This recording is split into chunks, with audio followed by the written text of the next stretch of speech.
Coming up on Jerusalem Dateline, a brutal attack at a synagogue in the UK on Yom Kippur leaves 2 dead and 3 seriously injured. The Gaza aid flotilla intercepted by Israel and shown to have been bringing no aid. Plus, Dinesh D'Souza on his new movie, The Dragon's Prophecy. And the world's silence regarding Hamas atrocities. And one woman's story of survival at the Nova Music Festival. All this and more coming up on this edition of Jerusalem Dateline. Hello and welcome to this edition of Jerusalem Dateline. I'm Chris Mitchell.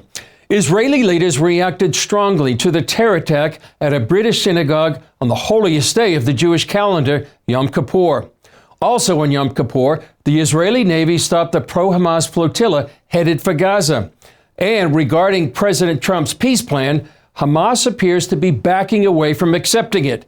Here's the latest on these and other stories.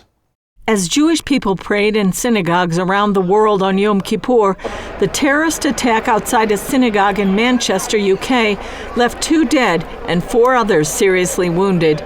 The police say one of the 2 men killed may have died from a police bullet. Tonight, our first thoughts are with the families of those people who died, those injured, and those traumatized by this and horrific anti-Semitic attack on our Jewish friends and neighbors. We condemn it outright. Following the ramming and stabbing attack, police immediately tightened security at synagogues throughout the country. British Jews felt such an attack was inevitable amidst increasing anti-Semitism in the UK. And Israeli leaders expressed their grief and said they have been warning about such attacks.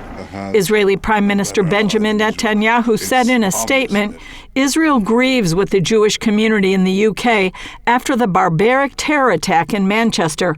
Our hearts are with the families of the murdered, and we pray for the swift recovery of the wounded. As I warned at the UN, weakness in the face of terrorism only brings more terrorism. Only strength and unity can defeat it. Israeli President Isaac Herzog revealed he had written a letter to British King Charles III a few days ago, warning of rising anti-Semitism and anti-Israel hatred in the UK, along with Australia and Canada. Here in the Middle East, off the coast of Israel and Gaza, the Israeli Navy intercepted dozens of ships in the pro-Palestinian flotilla coming from Europe. The Navy brought the activists to Israel on Yom Kippur for deportation. And while activists demonstrated against Israel around the world, Israeli police spokesman Dean Elsden walked viewers through one of the largest vessels in the flotilla. And while we're processing this boat, there's one thing missing, guys. All this aid that they were supposed to bring into Gaza, which explains one thing to me, I'm sure it explains to you, that when we and multiple other countries offered them to take this aid and bring it to the Gazans, we could facilitate its safe arrival, they flat out rejected it. And now we know why, because it was never about bringing aid to Gazans, but it was all about the headlines and the social media followings. Inside Gaza, the war continues as Israel is keeping up its attacks on Hamas, and the IDF said terror organizations in the Gaza Strip are continuing to try to sabotage aid distribution centers by launching projectiles at the sites. There are conflicting reports about whether or not Hamas intends to agree to President Trump's peace plan, but if they do not accept it, they would demand changes, but the U.S. and Israel reportedly won't negotiate. Julie Stahl, CBN News, Jerusalem. Since the State of Israel was established in 1948, the Israel Antiquities Authority has been the center of the country's archaeological research and preservations. Then came October 7th, when a group of Israeli archaeologists had to take on a unique role. CBN's Paul Petit explains.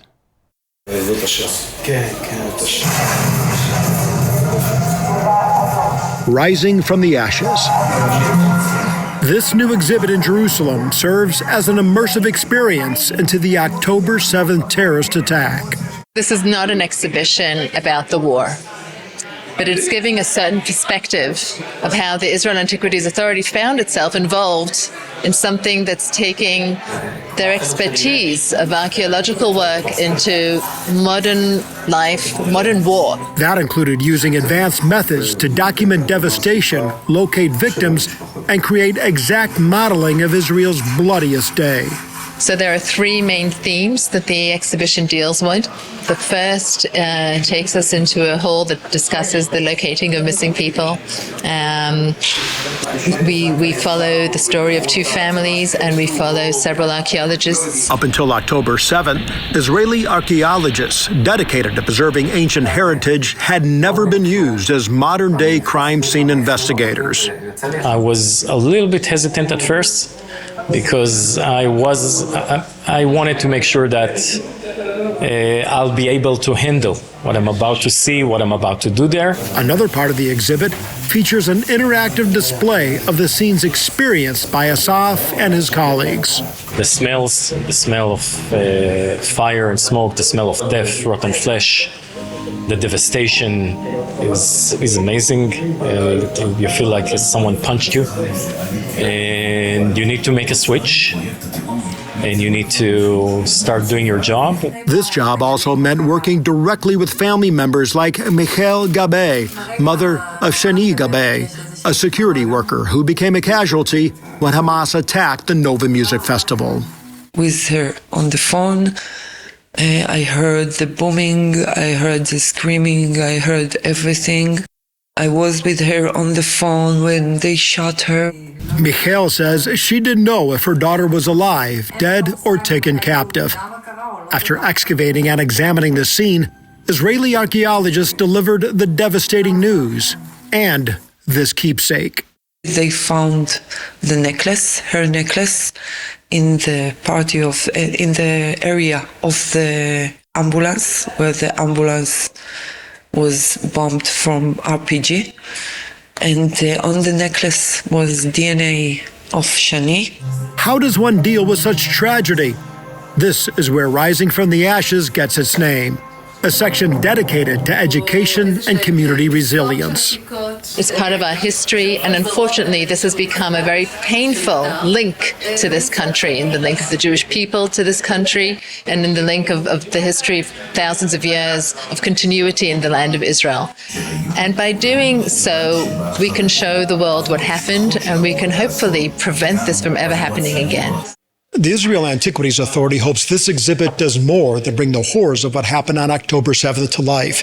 They hope it forever preserves what happened on that fateful day and reminds the world why Israel continues to fight. It takes me back to the 7th October, and I hope it will take everyone to understand what happened in the 7th October. So everybody needs to, like a knife in the heart, to see this and to understand. In Jerusalem, Paul Petit, CBN News.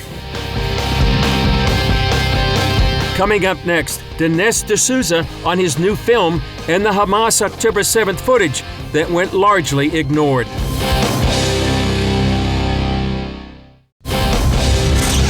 Dinesh D'Souza's new film, made in collaboration with Jonathan Kahn, is called The Dragon's Prophecy, and it's coming to U.S. theaters.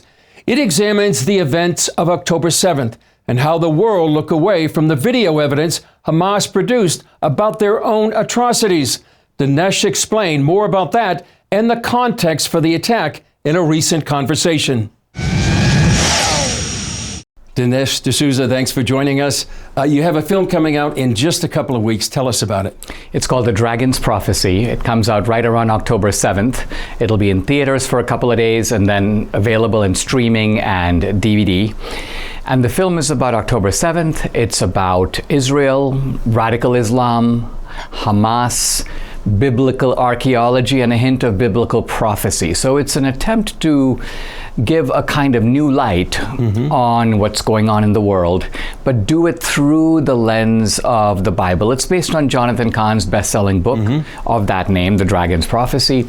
And the idea here is that the war between Israel and the Palestinians is an eerie replay, almost a resurrection, of some of the ancient battles that the Jews, the Israelites, fought against their traditional enemies, including the Philistines. In this way, we suggest that October 7th wasn't just a terrorist episode. It wasn't even just an historic event.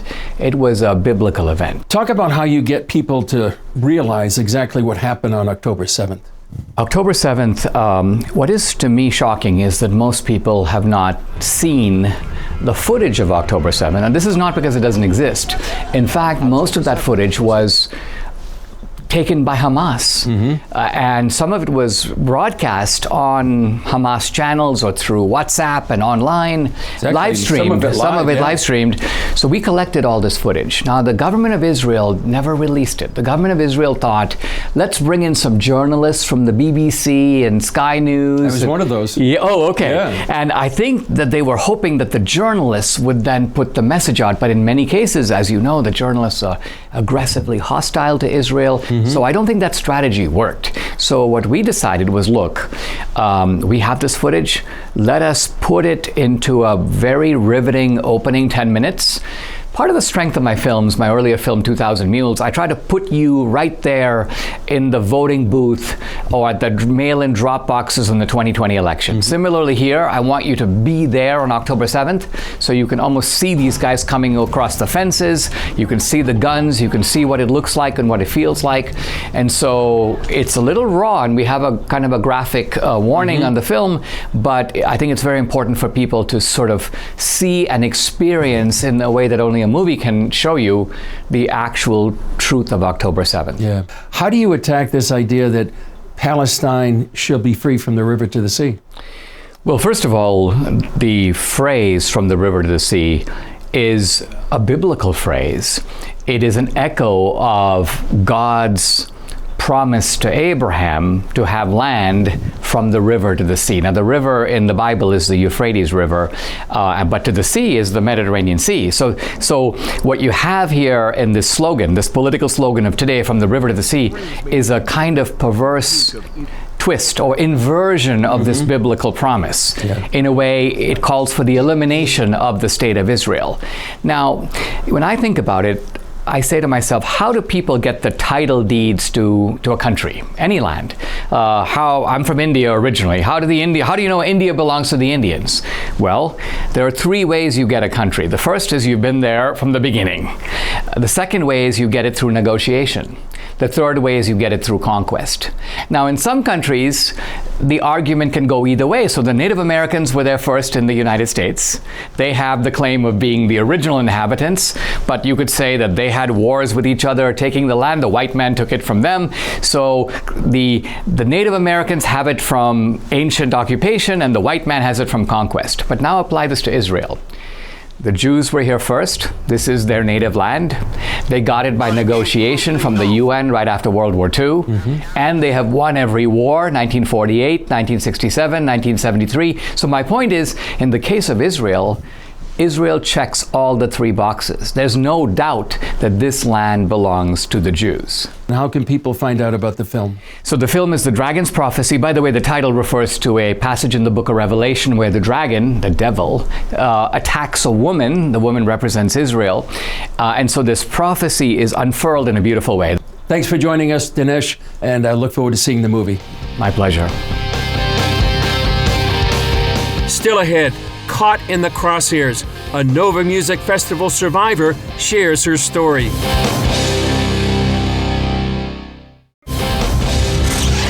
Hadar Shavit was a school teacher, the wrong place at the wrong time on October 7th, the Nova Music Festival.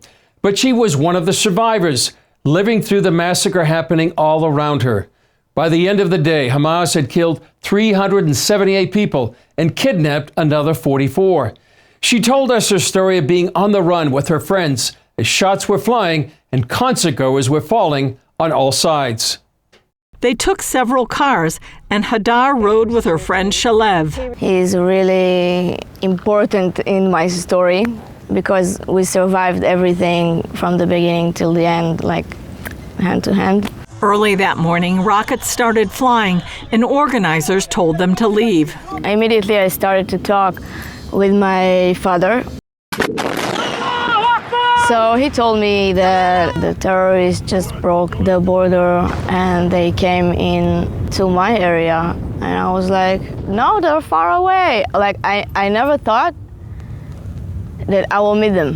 Hadar and Shalev tried to escape in his car. After being stuck in traffic, Hadar feared they would be hit by a rocket, so they abandoned the car. Shalev and I just went back to the festival area where the bar was and the main stage and the yellow toilets. We were there till 8:15. That's when reality set in.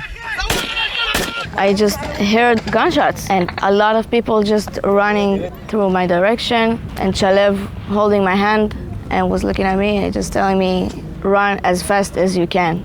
Then I realized, okay, they are here. It's a terror attack. According to the IDF, about 120 terrorists intended to target the Israeli city of Netivot. They took a wrong turn and ended up at the festival where thousands of Israelis were celebrating. So then they saw all the traffic that we created because of the festival, and they decided to change their mission.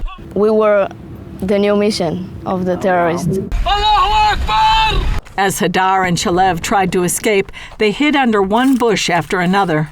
Yeah, I saw people just getting shots and falling on the ground. And when you see it, you just don't realize that you see what you see is true. This is terrifying and still in my mind and in my dreams at night.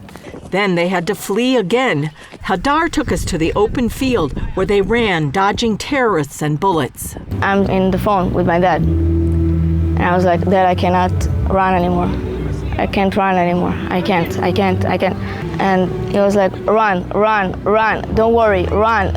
Everything will be okay. Run. I was like, So were the terrorists, did they see you? Were they shooting at you? Yeah. I heard bullets whistle in my ear, like, We then went to this orchard where Hadar showed us a tree like the one where they hid. It was like God just put this orchard, and I was like, how I didn't saw it before. I heard people got murdered, women got raped, screaming people, and then silence, a lot of gunshots and RPGs and grenades and missiles, and seriously, chaos, hell. I just felt like, that's what I heard all the time. Boom. With fruit on the tree, the branches formed what she called a dome where they sat for 5 hours. There were walking terrorists like over here inside the orchard. We saw them, we heard them. They didn't saw us. There were a lot of miracles inside this orchard, a lot of miracles. Finally, when the shooting eased up, they heard Israeli soldiers and left their hiding place. We said, civilians, don't shoot on us, because we surprised them. And then I realized that I don't need to be any more close with my emotions, that I can cry, that I can scream, that I can express my fear. The soldiers took her to the Ofakim police station where father and daughter were reunited. The hug that we gave to each other, I felt like I cannot explain the feeling. And then from that moment, the PTSD war started. Right. Hadar believes she's now on a mission to share her story. I'm Jewish, I'm Israeli, and this is the history. It's like a second Holocaust. She wants the world to know Israel is a peaceful place despite the enemy's desire to destroy it. I know it sounds funny because all the wars that we're going through, but the people are peaceful and we all want just peace in the world. We are the only Jewish country in the world, so when you say what is Zionism, Zionism is just the right for the Jewish people to have a land for their own and to have a place for their own and country for their own. Julie Stahl, CBN News, the Nova Festival Memorial at Re'im, Israel. Still ahead, CBN Israel helping to build a better future by providing school lunches for children.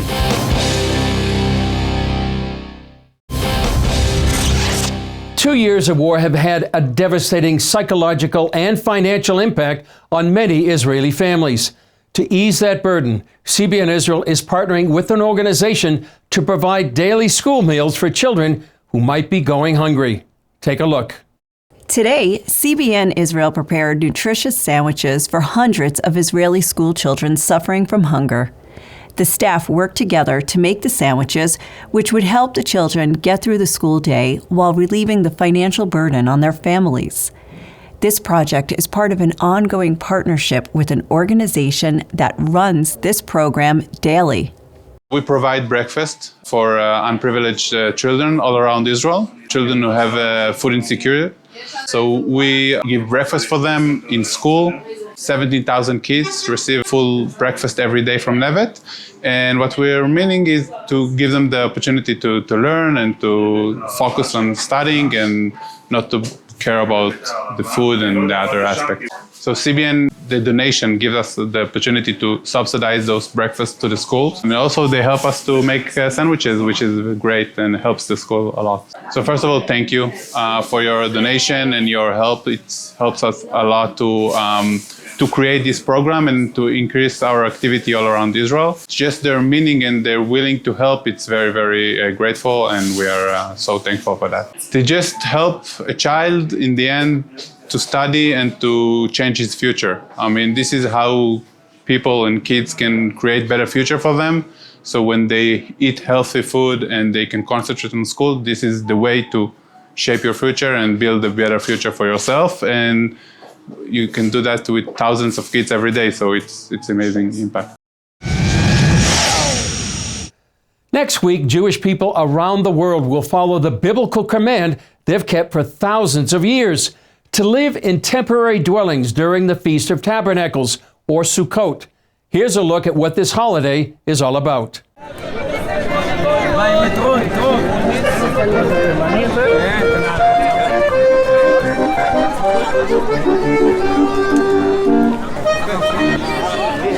So I just want to tell you what we're actually doing here. It's in the book of Leviticus, and it says you should take for yourselves on the first day the fruit of beautiful trees, branches of palm trees, the boughs of leafy trees, and willows of the brook.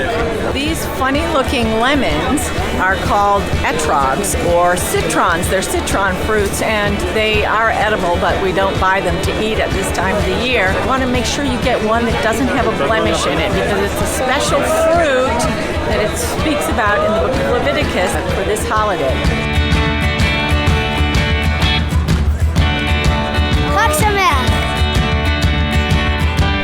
Okay, here we are, and we're going to build a sukkah. So here we go.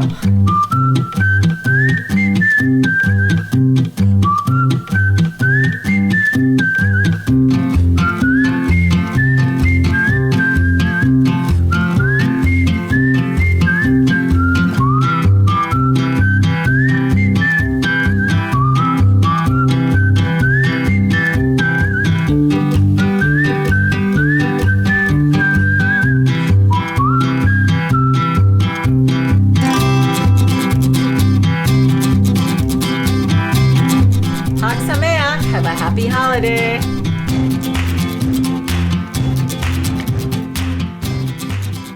Sukkot is a wonderful festival here in Israel, one of my favorites. It's a great time for rejoicing and getting together with friends and family. Well, that's all for this edition of Jerusalem Dateline. Thanks for joining us. And please keep praying for Israel, the IDF soldiers, and all those caught in harm's way. And as always, pray that the hostages come home safely and soon. I'm Chris Mitchell. For all of us here at the Jerusalem Bureau, we'll see you next time on Jerusalem Dateline.